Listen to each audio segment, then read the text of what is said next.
नमस्कार दोस्तों, मैं हूं पंकज और आप देखना शुरू कर चुके हैं वली गुरु क्लासेस।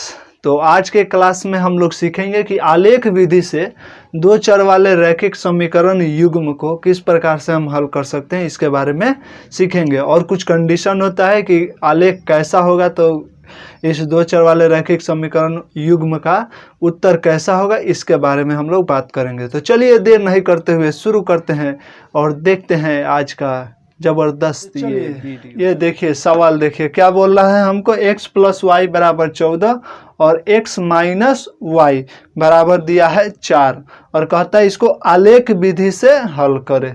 तो देखिए किस प्रकार से आलेख विधि से हल होगा। हमको x प्लस वाई बराबर कितना दिया है, 14 दिया है, और x माइनस वाई बराबर कितना दिया है, 4 दिया है। ठीक, तो बाकी जो बीजगणितीय विधि है उससे तो हम लुप्तीकरण से इसका हल निकाल ही देते थे, वो आप समझ ही गए होंगे, क्योंकि इसके पहले जितना भी वीडियो हम डाले हैं उसमें लुप्तीकरण विधि, ब्रजगुणन विधि, अनुपात निर्णय विधि, ये सब बीजगणितीय विधि जिससे हल हो सकता है वो आप समझ गए हैं। आज हम लोग सीख रहे हैं कि ग्राफ से किस प्रकार से इसका हल कर सकते हैं। तो पहला समीकरण ये हो गया x प्लस वाई बराबर 14, ये पहला। ये दूसरा x माइनस वाई बराबर 4। तो हम लोग पहले समीकरण से और दूसरे समीकरण से हम x y का एक चार्ट बना लेते हैं, एक डाटा बना लेते हैं कि x इतना तो y कितना, x इतना तो y कितना। इसमें हम लोग दो जरूर मान रखते हैं, एक बार x बराबर 0 रखते हैं और एक बार y बराबर 0। ये दोनों जरूर रखेंगे ताकि हमको निर्देशांक अक्ष पर जो है वो किस बिंदु पर कटेगा ये कंफर्म पता लग जाए। तो इससे क्या होता है, थोड़ा ग्राफ जो है साधारण बन जाता है, आसानी से बन जाता है। देखिए तो पहला समीकरण में हमको क्या दिया है, x प्लस वाई बराबर 14। तो इसका हम लोग टेबल बनाएंगे इस तरह से। इधर x मान लिए, इधर y। ठीक, तो जब हम मान लेते हैं कि जब x बराबर 0 हो, ठीक, जब x बराबर 0, कम से कम 3 मान हम लोग जरूर रखेंगे। क्यों? क्योंकि 2 से तो हमारा अक्ष मालूम चल जाएगा और बीच का कोई एक मालूम चल जाएगा। आगे समझ में धीरे धीरे आ जाएगा किस प्रकार से ये हो रहा है। तो x प्लस वाई बराबर 14 और x बराबर अपने मन से हम मान लिए कि 0। तो अगर x 0 होगा तो हमारा x प्लस वाई बराबर दिया है 14, तो x के जगह हम माने हैं कितना, 0। तो x 0 और प्लस वाई बराबर हो जाएगा 14, यानी y बराबर कितना हमारा आ जाएगा, 14। तो यदि x प्लस वाई में x 0 तो y कितना हो गया, 14 हो गया। ठीक उसी तरह से जब y बराबर हम मान लिए 0, ये दोनों आप भी मानिएगा, आपको भी हम रिकमेंड करते हैं कि ये मान जरूर रखिएगा। और भी आप कितना भी मान रख सकते हैं, x बराबर 18, 15, 20 कितना भी रखिए। लेकिन इससे रखने से क्या होता है कि आगे जब ग्राफ बनेगा तो उसमें आपको पता लगेगा कि निर्देशांक अक्ष पर ये 0 0 रहेगा, तो आसानी से आपका ग्राफ ये एक्यूरेसी ज़्यादा होगा, कटेगा कहाँ ये आपको कंफर्म पता लग जाएगा। तो जब y बराबर हम 0 रखते हैं तो यही नियम लगेगा, x प्लस वाई बराबर 0। तो x का मान नहीं मालूम, x प्लस वाई बराबर समीकरण में कितना है, 14। तो यहाँ x प्लस 0 बराबर 14, यानी x बराबर 14 आ गया। यानी जब y 0 रहेगा तो हमारा x कितना आएगा, 14। अब अपना मन से आपको जो मन करे एक मान अलग से रखिएगा। मान लिए कि हम x बराबर 2 रखते हैं, नहीं, जब x बराबर 2, ठीक, जब x बराबर 2 रखें तो समीकरण में x प्लस वाई बराबर कितना है, 14, यानी x के जगह 2 जोड़ y बराबर 14, यानी y बराबर 14 माइनस 2, यानी y बराबर आ गया 12। यानी x जब 2 रखेंगे तो y कितना आएगा, 12। 21 समीकरण के लिए ये टेबल बना है, x प्लस वाई बराबर 14। ठीक, अब इसी तरह से हम ये दूसरे समीकरण से भी टेबल बनाएंगे। देखो यहाँ पे दूसरे समीकरण से भी टेबल बना लेंगे। क्या, x माइनस वाई बराबर 4, ये दूसरा है, तो इसका भी हम लोग टेबल बना लेंगे एक। x माइनस वाई बराबर 4 पर। यहाँ x और ये y, इसमें भी एक बार हम x बराबर क्या रख लेते हैं 0। तो जब x बराबर 0 होगा, ठीक, तो हमारा क्या आ जाएगा 0, x माइनस वाई बराबर 4 है, तो यहाँ 0 माइनस वाई बराबर 4, तो y बराबर कितना आ गया -4, यानी y बराबर हमारा आ गया -4। और फिर जब मान लिए y बराबर 0 रहेगा, जब y बराबर 0, तब यहाँ x के जगह x माइनस वाई बराबर 4, तो यहाँ पे x के जगह कितना है, x तो हम अभी निकाले नहीं है, y का मान हम मान लिए है 0, तो y के जगह 0 रख दो, x माइनस 0 बराबर 4, यानी x बराबर कितना आ गया 4। तो जब y 0 तब x कितना है 4 है। अब हम लोग किसी अपने मन से कुछ भी एक बार x या y का मान रख लेते हैं। तो तीसरा बार मानते हैं कि जब y बराबर ही मान लेते हैं, चलो ठीक है, y बराबर मान लेते हैं 2।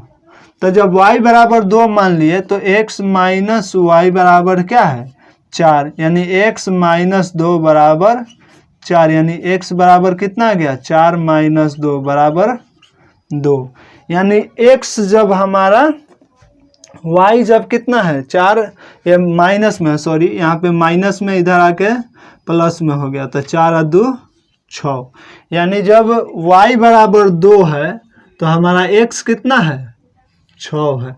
तो अब इस दोनों से जो है, दोनों चार्ट से, ये पहला x प्लस वाई बराबर 14 से और x माइनस वाई बराबर 4 से, अब इसका ग्राफ बनाएंगे और ग्राफ जिस बिंदु पर कटेगा वही इस दोनों समीकरण का हल होगा। तो अगले स्लाइड में हम लोग इसका ग्राफ बनाना सीखते हैं। तो अगर इसका स्क्रीनशॉट लेना है तो स्क्रीनशॉट इसका ले लेना। तो ये अब हम लोग का जो ये दो टेबल आया, x प्लस वाई बराबर 14 का x में 0 तो y 14, x 14 तो y 0 और x 2 तो y 12, और x माइनस वाई बराबर 4 का जो टेबल आया, इससे अब हम लोग ये ग्राफ बनाएंगे। और ग्राफ अगर बेसिक से जानना है, ये क्या होता है 0, ये x अक्ष होता है, ये x डैश इधर माइनस होता है, इस सब के बारे में अगर बेसिक नॉलेज चाहिए तो हम एक आई बटन में उसका लिंक दे दूंगा मैं। ये कोऑर्डिनेट ज्योमेट्री, नियामक ज्यामिति में भी मैंने ग्राफ बनाना बिल्कुल 0 से सिखाया है कि इसको क्या बोलते हैं, इसमें कौन सा अंक आता है, इसमें कौन सा आता है, ये सब हम कोऑर्डिनेट ज्योमेट्री का उसका पहला वीडियो, नियामक ज्यामिति का पहला वीडियो देखिएगा बेसिक वाला, उसमें सारा हम बताए हुए हैं, तो अब उसको दोबारा रिपीट नहीं करेंगे। अब हम लोग इस x और y से इस पर ग्राफ खींचेंगे, आलेख बनाएंगे और इसमें देखेंगे कि ये दोनों, ये इससे एक आलेख प्राप्त होगा, हमको एक ग्राफ मिलेगा, और ये दूसरा डाटा से भी एक हमको ग्राफ मिलेगा, और ये दोनों जिस बिंदु पर हमको कटेंगे वही बिंदु हमारा क्या होगा, इस दोनों समीकरण का हल होगा। तो देखिए x 0 तो y का मान कितना है 14। अब एक भी कैसे निकालते हैं, पहले x वाला निकालते हैं। x 0 है यानी ये x अक्ष पर 0 ही जाएगा, न इधर जाएगा न इधर, ये 0 पर जाएगा। और y कितना है 14, तो 14 यहाँ पे आ गया। हम दो का ग्राफ माने, आपके ग्राफ के कॉपी में जब जाइएगा तो इस तरह से ऐसे 10 लाइन होगा, इसमें पूरा इधर कितना होगा 10 लाइन होगा, 10 लाइन पर एक मोटा सा लाइन होगा, तो उसको हम दो माने हैं। अगर यानी अगर छोटा, ज़्यादातर छोटा ही ग्राफ का पेज होता है तो उसमें दो, अगर बड़ा ग्राफ है तो 14 लिखना है तो 14 तक आप जाइएगा, 14 ऊपर 14 नीचे, हम दो का अंतराल ले लिए हैं। तो यहाँ पे x 0 और y 14, तो ये कौन सा बिंदु होगा, ये होगा x 0 और y 14 का ये बिंदु है। दूसरा में क्या है x 14 तो y 0, तो x में हम लोग 14 प्लस में यहाँ आएंगे 14 और y होगा हमारा 0, यानी ये हो गया 14,0। ठीक, आगे देखते हैं कौन सा है, x 2 तो y है 12, यानी x में 2 आएंगे तो y में कितना होगा। ये आप सीधा जब ग्राफ के कॉपी में बनाइएगा तो यहाँ से डायरेक्ट ये सीधा लाइन होगा, बिल्कुल हो सकता है यहाँ व्हाइट बोर्ड है तो हल्का टेढ़ा आपको दिख रहा हो लाइन, लेकिन वहाँ पे आपके कॉपी में बिल्कुल सीधा होगा। तो ये 2 पर लंबवत होगा, तो ये 2 और ये 12, तो 12 वाला लाइन भी इधर आ रहा होगा और इधर से 2 वाला लाइन भी इधर आ रहा है। तो जहाँ पे कट रहा होगा दोनों ये, ठीक, यही हमारा कौन सा बिंदु हो जाएगा, यही हमारा हो जाएगा 2,12। और ध्यान रहे हमेशा लिखते समय जो है पहले x वाला निर्देशांक लिखते हैं फिर y वाला। देखिए यहाँ पे 14 0 0 14 यानी पहले x का मान लिखते हैं, ठीक। अब ये 3 बिंदु से है, देखिए एक यहाँ बिंदु मिला आपको 0,14, ये 2,12 और एक 14,0। और इससे हम लोग एक क्या करेंगे, एक ग्राफ खींचेंगे। वहाँ पे आप स्केल से खींच देंगे, ठीक। यहाँ पे तो हम डायरेक्ट ही खींच दे रहे हैं,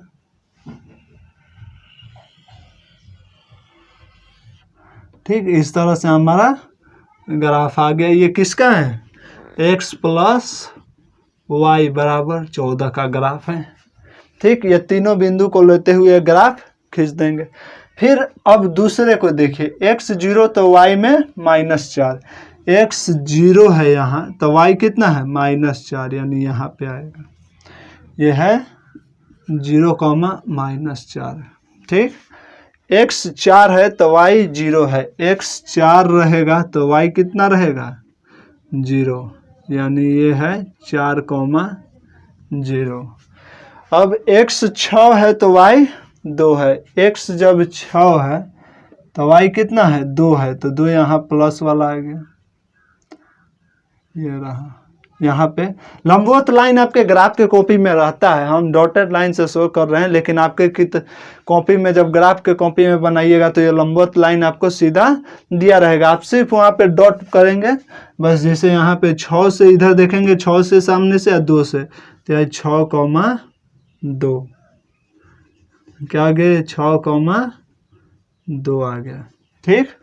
अब इस तीनों से जो है हम लोग एक ग्राफ खींचेंगे, किससे, इससे। यहाँ पे एक बिंदु मिला, यहाँ पे एक बिंदु मिला और यहाँ पे एक बिंदु मिला, इसी से हम लोग क्या करेंगे, अब एक ग्राफ खींचेंगे। तो देखो ये ग्राफ कैसे जा रहा है, यहाँ आया, ये आया, ये आया, ये निकल गया, ठीक। ये बिल्कुल सीधा होगा। अभी बोले ना व्हाइट बोर्ड पर हम बना रहे हैं इसीलिए हल्का लग रहा होगा टेढ़ा मेढ़ा हो गया, लेकिन आपके ग्राफ के कॉपी में बिल्कुल सीधा जाएगा। तो ये हमारा किसका हो गया, ये वाला अभी जो बनाइए, ये वाला हमारा ग्राफ बन गया x - y बराबर 4। और ये दोनों जिस बिंदु पर कटेंगे, ये देखो यहाँ पे ये कट रहा है ना, तो ये दोनों जिस बिंदु पर कटेगा वहीं से x वाला x का मान हो जाएगा, y वाला y का मान हो जाएगा। तो यहाँ से जब कटेगा तो इसके ठीक देखिएगा लंबवत नीचे कौन से बिंदु पर ये कट रहा है। और ये जितना होगा ये वाला, ये जहाँ पे आएगा वो x निर्देशांक हो जाएगा और इधर से जो आएगा वो क्या हो जाएगा, y निर्देशांक हो जाएगा। तो जब इसको काटिएगा तो ये यहाँ पे कितना 8 और 10 के बीच 9 पर कट रहा है x, और y कितने पर कट रहा है 5 पर। तो हमारा x बराबर कितना आ गया 9 और y बराबर आ गया 5। तो उम्मीद करते हैं कि आलेख विधि से जो है किसी भी समीकरण का हल हम लोग किस प्रकार से करते हैं वो आप अच्छे से समझ गए होंगे। आलेख विधि से हमारा यही है मेन मोटो, क्या है यहाँ पे x और y से अपने मन से, ये कोई किसी से जबरदस्ती नहीं है 2 और 12 ही रखे, आपको जो मन करे वो रखिए। हाँ, एक का रेस्पेक्टिव वैल्यू निकलेगा, एक का मान हम मानेंगे तो दूसरे का रेस्पेक्टिव वैल्यू निकलेगा। जैसे यहाँ 0 माने तो 14, अगर 2 माने तो 12 आ गया। किसी का मन कर रहा है यहाँ 4 मानते तो 4 मानते तो ये 10 आता, लेकिन अनुपात आ जाता है एकदम रेस्पेक्टिव वैल्यू सही आता है। तो वो आप जो भी मन करे वो रखिए, लेकिन ज़्यादातर 12 नंबर नहीं लेते हैं ताकि ग्राफ बनाने में सहूलियत हो। अब हम ग्राफ में मान लिए x बराबर 50, अब 50 तक ग्राफ होगा लंबा, उससे अच्छा है छोटा मानिए और उससे थोड़ा कट जाए, बटा उटा में नहीं आए कुछ ऐसा, अपने से दिमाग लगाइए। अब यहाँ कोई रखे जो 5 रखिए तो 5 रखेंगे तो 9 आगे आ जाएगा। लेकिन अगर कभी ऐसा समीकरण में आ गया कि अगर बटा उटा में आ रहा है तो कुछ ऐसा मान के रखिए दिमाग में, अपने से कैलकुलेट हल्का फुल्का कर लीजिए जहाँ 4 मतलब बाटा उटा में ना आए, ताकि दशमलव में आ जाएगा। अगर उसका कोई उपाय ही नहीं है, दशमलव में आ रहा है तब तो उसका बात ही अलग है। लेकिन यदि अपने से कोशिश करना है जो पूर्णांक आए, नहीं पूर्णांक आ जाए, तो उसका मान लिखेंगे और जो भी मन करे वो रख सकते हैं। तो हम 0 रखिए तो 14 आ गया, यहाँ पे जब y 0 किए तो 14 आ गया। देखो इससे क्या फायदा हुआ 0 रखने से। अगर 0 रखे तो हमको ये कटान बिंदु मिल रहा है, x अक्ष पर y अक्ष पर कहाँ पे कट रहा है। ये 0 रखे तो ये कटान बिंदु इसका हमको मिल रहा है, जो x को कहाँ काट रहा है, y को कहाँ काट रहा है। इससे क्या होता है, ग्राफ का एक्यूरेसी बढ़ जाता है। तो इस तरह से हम एक 0 0 तो ये हमेशा रखेंगे, एक बार x को 0 एक बार y को 0 रखेंगे। अगर p q दिया है तो एक बार p को 0 एक बार q को, यानी जो भी वेरिएबल दिया है उसमें दोनों में से किसी एक को जरूर हमेशा 0 रखेंगे, दोनों को रखेंगे, एक बार इसको 0 एक बार उसको 0, और बीच में एक कोई भी मान अपने से एक मान ले लेंगे ताकि बीच वाला कोनो पॉइंट मिल जाए। और इस तरह से ग्राफ बना देंगे और ग्राफ जिस बिंदु पर कटेगा उससे x में कितना चला है वो x का मान हो जाएगा, y में कितना चला है वो y का मान हो जाएगा। तो उम्मीद करते हैं कि आलेख विधि से जो है हम किस प्रकार से किसी भी समीकरण का, दो चर वाले रैखिक समीकरण का हल निकाल सकते हैं वो आप समझ गए होंगे। तो इसके आगे अब हम लोग सीखते हैं आलेख देखकर आप कैसे बता सकते हैं जी इसका कितना हल होगा और कितना हल नहीं होगा, कि हल होगा ही नहीं। तो ये सब बारे में जो सही शर्त पहले नहीं थे, बीजगणितीय विधि से समझे थे कि a बटा d बराबर नहीं होगा b बटा e के तो क्या होगा, अगर बराबर होगा तो क्या होगा, कितना हल होगा। उसी तरह से ग्राफ को भी देखकर हम बता सकते हैं जो कब कितना हल होगा। तो चलिए अगले स्लाइड में उसे देखते हैं। आलेख देखकर हम लोग किस प्रकार से बता सकते हैं कि ये कैसा, मतलब इसका हल होगा या नहीं होगा, या हल होगा तो कितना होगा। तो यदि हम देखेंगे कि यदि ग्राफ में मतलब 2 समीकरण होगा तो 2 रेखाएं होगी, ठीक। तो 2 रेखाएं होगी, तो अगर ये दोनों रेखाएं एक दूसरे को प्रतिच्छेदित करती है, यानी वो काटती है, किसी बिंदु पर इंटरसेप्ट करती है, तो हमारा एक और केवल एक हल होगा। जैसे अभी बताए थे थोड़ा देर पहले, अभी बताएं जो एक हल होने के लिए क्या था, दोनों का दोनों इंटरसेप्ट कर रहा था, जिस बिंदु पर कट रहा था वही हल हो रहा था। तो यदि किसी बिंदु पर कटेगी यानी रेखाएं प्रतिच्छेदी होंगी तो क्या होगा, इंटरसेप्टिंग होगी, तो क्या होगा, केवल और केवल एक हल होगा। और एक हल होता है उसको क्या बोलते हैं, अविरोधी समीकरण युग्म, ठीक। यदि रेखाएं समानांतर हो जाएं, यानी एक का ग्राफ बनाए तो एक का ग्राफ बनाए तो वो भी बिल्कुल सीधा, दूसरे का भी, मतलब एक दूसरे के दोनों अगर समानांतर हो जाए तो ये न कटेगा न इसका कोई हल होगा। तो यदि रेखाएं समानांतर होंगी, यदि आलेख समानांतर होगा तो हमारा समीकरण युग्म का कोई हल नहीं होगा, और कोई हल नहीं होता है तो उस समीकरण युग्म को क्या कहते हैं, विरोधी समीकरण युग्म, ठीक। और तीसरा है कि यदि आलेख जो है, यदि रेखाएं संपाती हो, संपाती का मतलब होता है ओवरलैपिंग, एकदम इसी पर है और इसी पर एक दूसरा ये हो गया, ठीक। एक ही रेखा था इसका, एक मतलब एक का आलेख ऐसे आ रहा है, दूसरे का आलेख फिर इसी पे आ रहा है, ठीक। तो इसका अगर रेखाएं संपाती होंगी यानी ओवरलैपिंग होगा तो क्या होगा, हमारा अनंत हल होगा। ये जहां पर कटेगा सब तो उसका हल होगा दोनों समीकरण का। तो ऐसे क्या हो जाएगा, अगर रेखाएं संपाती होंगी तो अनंत हल होंगे, और अनंत हल होंगे तो वैसे समीकरण युग्म को क्या बोलते हैं, आश्रित समीकरण युग्म। तो आलेख से संबंधित 2 चर वाले रैखिक समीकरण में इतना ही था।